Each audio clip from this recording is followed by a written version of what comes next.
Good evening to all my dear viewers. Welcome to my YouTube channel. This is Professor Arun Gedde here. In the previous class of Company Law and Administrative subject, I have discussed in brief meaning of Articles of Association. Let us continue the next part. Importance of Articles. ಲಿಖಿತ ಕಟ್ಟಳೆಯ ಮಹತ್ವ ಏನು ಅಂತ. So articles are playing a very important role to run company activity smoothly and effectively. This will define the duties, rights, powers of a governing body as between themselves and the company at large. ಏನು ಹೇಳ್ತಾರೆ ಅವರು, business is to be successful one. For that successful we need rules and regulation. ಅಂದರೆ ಏನು ಹೇಳ್ತಾರೆ ಅವರು, why the articles is playing a very important role for smooth flow of business organization, for framing rules and regulation. Article is playing important role ಅಂತ ನಾವಲ್ಲಿ ಕರಿತೀವಿ. ಅಂದರೆ ಕಂಪ್ನಿಯ ಆಂತರಿಕ ವ್ಯವಹಾರವನ್ನು ಸರಿಯಾಗಿ ನಡೆಸಿಕೊಂಡು ಹೋಗಲು ಲಿಖಿತ ಕಟ್ಟಳೆಯು ಮಹತ್ವವಾದ ಪಾತ್ರವನ್ನು ವಹಿಸಿದೆ ಅಂತ. ಸೊ ಲಿಖಿತ ಕಟ್ಟಳೆ ಯಾಕೆ ಮಹತ್ವ ಪಾತ್ರವನ್ನು ವಹಿಸಿದೆ ಅಂದರೆ for smooth flow of business organisation. ಎಷ್ಟು ನೆನಪಿಟ್ಕೊರಿ.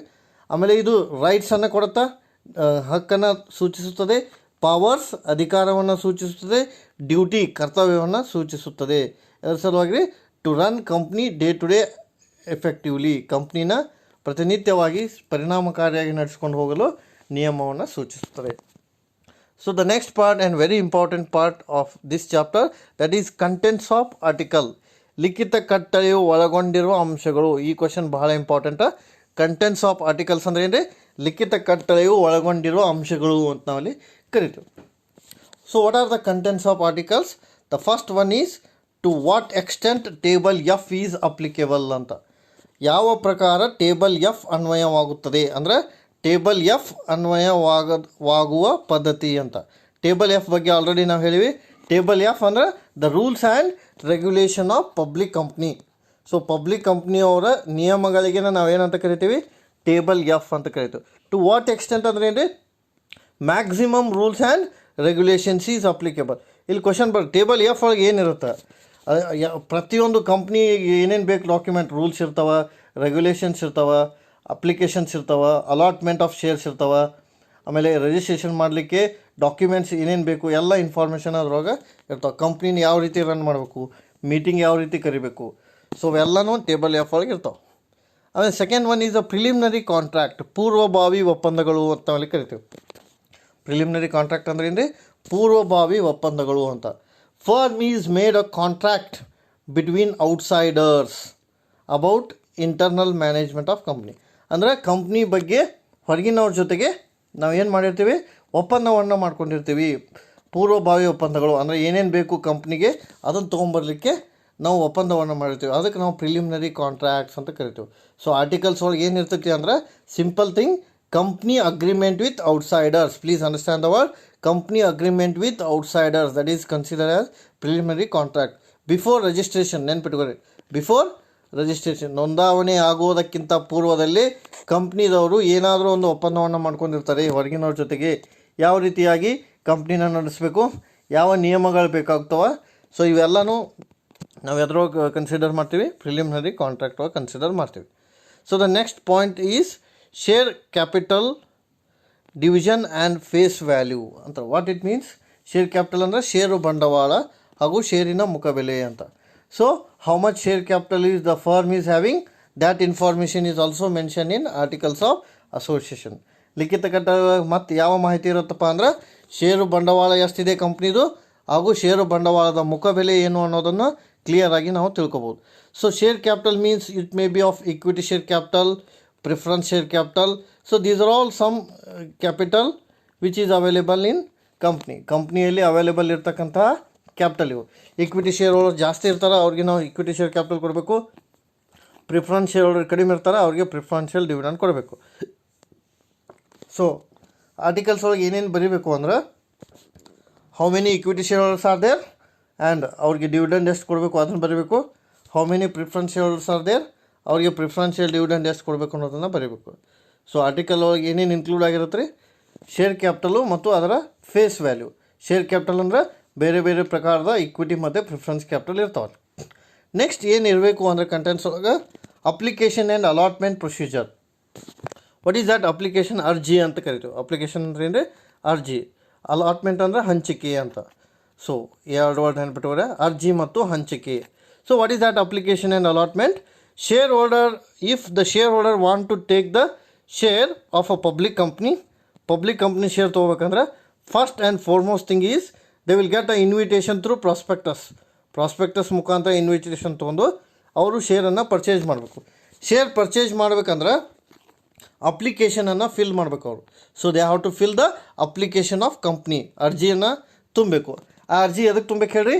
Because they want to purchase the share. Company ಶೇರನ್ನು ಏನು ಮಾಡಬೇಕಾಗಿರ್ತೈತೆ ಅವರು? ಕೊಂಡು ತೊಗೋಬೇಕಾಗಿರುತ್ತೆ. ಹಾಗಾಗಿ ಶೇರ್ ಅಪ್ಲಿಕೇಶನನ್ನು ತುಂಬಬೇಕು. ಶೇರ್ ಅಪ್ಲಿಕೇಶನ್ ಅಂದರೆ ಯಾವ ಶೇರ್ ತೊಗೊಳತ್ತೀರಿ, ಎಷ್ಟು ಶೇರ್ ತೊಗೊಳತ್ತೀರಿ, ಯಾವ ಬೆಲೆಗೆ ತೊಗೊಳತ್ತೀರಿ ಅನ್ನೋದು ಅದರಲ್ಲಿ ಇರುತ್ತೆ. ಅಲಾಟ್ಮೆಂಟ್ ಪ್ರೊಸೀಜರ್ ಅಂತ. ಅಲಾಟ್ಮೆಂಟ್ ಅಂದರೆ ಷೇರು ಹಂಚಿಕೆ ಹೆಂಗೆ ಮಾಡ್ತಾರೆ? On the basis of purchase. ಈಗ ಫಾರ್ ಎಕ್ಸಾಂಪಲ್ ಒಬ್ಬ 200 ರೂಪಾಯಿ ಇನ್ವೆಸ್ಟ್ ಮಾಡ್ಯಾನ ಅಂತ ತಿಳ್ಕೊರಿ, ಒಬ್ಬ 100 ರೂಪಾಯಿ ಇನ್ವೆಸ್ಟ್ಮೆಂಟ್ ಮಾಡ್ಯಾನ. ಇಲ್ಲಿ ಅಪ್ಲಿಕೇಶನ್ ತುಂಬಿ ಒಬ್ಬ 200 ಅಮೌಂಟ್ ಹಾಕ್ಯಾನ, ಇನ್ನೊಬ್ಬ 100 ಅಮೌಂಟ್ ಹಾಕ್ಯಾನ. ಇಲ್ಲಿ ಶೇರ್ ಹೆಂಗೆ ಅಲಾಟ್ಮೆಂಟ್ ಮಾಡ್ತಾರೆ ಅಂದರೆ 2:1 ಅಂತ. ಸಿಂಪಲ್ ಲಾಜಿಕ್ ಐತಿ ಇಲ್ಲಿ. 2:1 ಅಂದರೆ ಇದು 2% ಆ್ಯಂಡ್ 1%. ಯಾರು ಎಷ್ಟು ಇನ್ವೆಸ್ಟ್ ಮಾಡ್ಯಾರ ಆ ಇನ್ವೆಸ್ಟ್ಮೆಂಟ್ ಆಧಾರದ ಮೇಲೆ ಶೇರನ್ನು ಏನು ಮಾಡ್ತಾರೆ? ಹಂಚಿಕೆ ಮಾಡ್ತಾರೆ. ಈಗ 2 ಪಟ್ಟು ಶೇರ್ ಇವ್ನು ಕೊಡ್ತಾರೆ, 1 ಪಟ್ಟು ಶೇರ್ ಇವ್ನು ಕೊಡ್ತಾರೆ. ಬಿಕಾಸ್ ಅವ್ರ ಇನ್ವೆಸ್ಟ್ಮೆಂಟ್ ಹೆಂಗಿರ್ತೈತೆ ಅದ್ರ ಮೇಲೆ. ಆಮೇಲೆ different class of share and there right. Already we can explain. Different class of share ಅಂದರೆ ವಿವಿಧ ಪ್ರಕಾರದ ಷೇರುಗಳು ಮತ್ತು ಅವುಗಳ ಹಕ್ಕು. ವಿವಿಧ ಪ್ರಕಾರದ ಷೇರುಗಳು ಅಂದ್ರೆ ಇಕ್ವಿಟಿ ಶೇರ್ಸ, ಪ್ರಿಫರೆನ್ಸ್ ಶೇರ, ಇದ್ರೊಳಗೆ ಮತ್ತು ಭಾಳ ಬರ್ತಾವೆ. ಪಾರ್ಟಿಸಿಪೇಟಿವ್, ನಾನ್ ಪಾರ್ಟಿಸಿಪೇಟಿವ್, ಕ್ಯುಮ್ಯುಲೇಟಿವ್, ನಾನ್ ಕ್ಯುಮ್ಯುಲೇಟಿವ್, ಮತ್ತು ಡೀಟೇಲ್ ಆಗಿ ನೆಕ್ಸ್ಟ್ ಕ್ಲಾಸ್ ಅವ್ರು ನೋಡೋಣ, ಅದು ಬರುತ್ತೆ ಸಪ್ರೇಟ್ ಚಾಪ್ಟರ್. ಬಟ್ ಇಲ್ಲಿ ಏನು ತಿಳ್ಕೊಬೇಕು ಅಂದರೆ ಡಿಫ್ರೆಂಟ್ ಕ್ಲಾಸ್ ಆಫ್ ಶೇರ್ ಅಂದರೆ ವಿವಿಧ ಪ್ರಕಾರದ ಷೇರುಗಳು, ಅವುಗಳ ಬಗ್ಗೆ ನಾವು ತಿಳ್ಕೊತೀವಿ. ಆಮೇಲೆ next one calls on share ಅಂತ ಬರ್ತೈತೆ. What is calls on share? That is very important. ಇದು ಕೂಡ contents of article. Calls on share ಅಂದರೆ whenever the firm need a money they can call from shareholder. That is called as a calls on share. In simple word I will explain with example. ಈಗ ಒಬ್ಬ ವ್ಯಕ್ತಿ X ಅನ್ನೋ company ಒಳಗೆ 100 ರೂಪಾಯಿ ತುಂಬಬೇಕಾಗಿರ್ತದೆ ಶೇರಿಗೆ. ಅವ 60 ರೂಪಾಯಿ ತುಂಬಿರ್ತಾನೆ, ಅವ್ನಿಗೆ ಶೇರ್ ಕೊಟ್ಟಿರ್ತಾರೆ ಕಂಪ್ನಿಯವರು. ಸೊ ಇನ್ನೂ ಎಷ್ಟು ರೂಪಾಯಿ ತುಂಬಬೇಕಾಗತ್ತೆ ರೀ? ಅವ 40 ರೂಪೀಸ್. ಅದಾಗ ಅವ್ನ ಲಯಬಿಲಿಟಿ ಮುಗಿಯುತ್ತೆ. Because he's liability is 100 rupees, he paid 60 rupees. So how much is remaining? 40. This is called as called money ಅಂತ ಕರಿತೀವಿ. ಇದಕ್ಕೆ ಕರೆ ಹಣ ಅಂತ ಕರಿತೀವಿ. ಕಂಪ್ನಿದವರು ಯಾವಾಗ ಬೇಕಾದರೂ ಈ ಹಣವನ್ನು ಕಾಲ್ ಮಾಡ್ಬೋದು. That is called as calls on share. Simple word you have to understand. Calls on share means whenever the firm need the urgent money, they can call from shareholder. Only when the shareholders money remains, means shareholder have to pay money to company. ಅಂದರೆ ಏನು really ಷೇರುದಾರರು ಕಂಪ್ನಿಗೆ ಹಣವನ್ನು ಕೊಡೋದು ಬಾಕಿ ಇರಬೇಕು. ಅಂದಾಗ ಮಾತ್ರ ನಾವು ಶೇರನ್ನು ಏನು ಮಾಡ್ಬೋದು ರೀ? ಕಾಲ್ ಮಾಡ್ಬೋದು. ಯಾರ ಕಡೆಯಿಂದ ಕಾಲ್ ಮಾಡ್ಬೋದು ರೀ? ಶೇರ್ ಹೋಲ್ಡರ್ ಕಡೆಯಿಂದ. We can call the money from share holder if the share holders unpaid amount is remains ಅಂತ ಕರೀತೀವಿ. ಷೇರುದಾರರ ಹಣ ಬಾಕಿ ಉಳಿದಾಗ ನಾವು ಅವರಿಂದ ಶೇರನ್ನು ಪಡ್ಕೋಬೋದು. ಅದಕ್ಕೆ ನಾವು ಕಾಲ್ಸ್ ಆನ್ ಶೇರ್ ಅಂತ ಕರಿತೀವಿ. ಆಮೇಲೆ ಲೀನ್ ಆನ್ ಶೇರ್ ಅಂದರೆ ಹಕ್ಕು, ಶೇರಿನ ಮೇಲಿನ ಭೋಗ್ಯದ ಹಕ್ಕು ಅಂತ ಕರಿತೀವಿ. ಲೀನ್ ಅಂದರೆ ಭೋಗ್ಯದ ಹಕ್ಕು ಅಂತ. ಅಂದರೆ rights, complete rights on share holders, that is called as lien on share ಅಂತ. ಅಂದರೆ we are having a right on share to sell or to purchase or to buy whatever it. ಅಂದರೆ ಆ share ಮೇಲೆ ನಮ್ಮದು ಸಂಪೂರ್ಣ ಹಕ್ಕಿರುತ್ತೆ ಅಂತ ನಾವಲ್ಲಿ ಕರಿತೀವಿ. ಸೊ ಅದಕ್ಕೆ ನಾವೇನಂತ ಕರಿತೀವಿ? ಲೀನ್ ಆನ್ ಶೇರ್ ಅಂತ. Complete rights on share is consider as a lien on share. ಅದು ಕೂಡ ಒಂದು contents of article. Next forfeiture and surrender of share. Forfeiture of share is also another important contents. Forfeiture means whenever company remind you in all the way, even then you are not supposed to pay the money, the company forfeits the share. That is considered as a forfeiture of share. ಅಂದರೆ ಏನು really, ಈಗ ನೀವು ಕಂಪ್ನಿಗೆ ಹಣವನ್ನು ಕೊಡಬೇಕಾಗಿರ್ತೈತಿ share ಮೇಲೆ. ಆ ಹಣವನ್ನು ಅವರು ರಿಮೈಂಡ್ ಮಾಡಿದಾಗ್ಯೂ ನೀವು ಕೊಡೋಂಗಿಲ್ಲ ವಾಪಸ್. You are not supposed to pay after complete remind. ಈಗ ಇನ್ನೊಂದು 10 ರೂಪಾಯಿ ಬಾಕಿ ಉಳಿತೈತೆ ಅಂತ ತಿಳ್ಕೊಡಿ, ನಿಮ್ಮದು ಕಂಪ್ನಿ ಕೊಡೋದು. ಅವ್ರು ನೋಟಿಸ್ ಕಳಿಸಿ ಏನು ಬೇಕಾದ ಮಾಡಿದ್ರು ನೀವು ಈ ಹಣವನ್ನು ಕೊಡೋಂಗಿಲ್ಲ ಅವ್ರ ಕಂಪ್ನಿಗೆ. ಸೊ ಆವಾಗ ನಿಮ್ಮ ಶೇರನ್ನು ಅವರು ಫರ್ಫೀಚರ್ ಮಾಡಿ ಬೇರೆದವ್ರಿಗೆ ಕೊಡ್ತಾರೆ, ಅಲಾಟ್ಮೆಂಟ್ ಮಾಡ್ತಾರೆ. That is considered as a forfeiture of share, because just like a write off ಇದ್ದಂಗೆ. ಸೊ ನಿಮ್ಮ ಹೆಸರಿಂದ ತೆಗೆದು ಹಾಕಿ ಬಿಡ್ತಾರೆ, ಬೇರೆದವ್ರಿಗೆ ಅದನ್ನು ಕೊಡ್ತಾರೆ. ಸರೆಂಡರ್ ಆಫ್ ಶೇರ್ ಅಂದರೆ ನೀವಾಗಿಯೇ ಬಿಟ್ಕೊಡ್ಬೇಕು. So that is considered as a surrender of share. Sometimes share holder has to give on their own interest, that is considered as surrender of share. If company transfer the share, that is considered as a forfeiture of share. If the member himself transfer the share, it is considered as a surrender of share.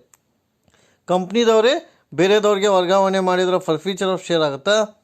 ನೀವು ಕಂಪ್ನಿದವ್ರಿಗೆ ಬಿಟ್ಕೊಟ್ರೆ ಅಧ್ಯಾರ್ಪಣ ಆಗುತ್ತೆ, ಶೇರಿನ ಅಧ್ಯಾರ್ಪಣ ಅಂತ ಕರೀತಾರೆ.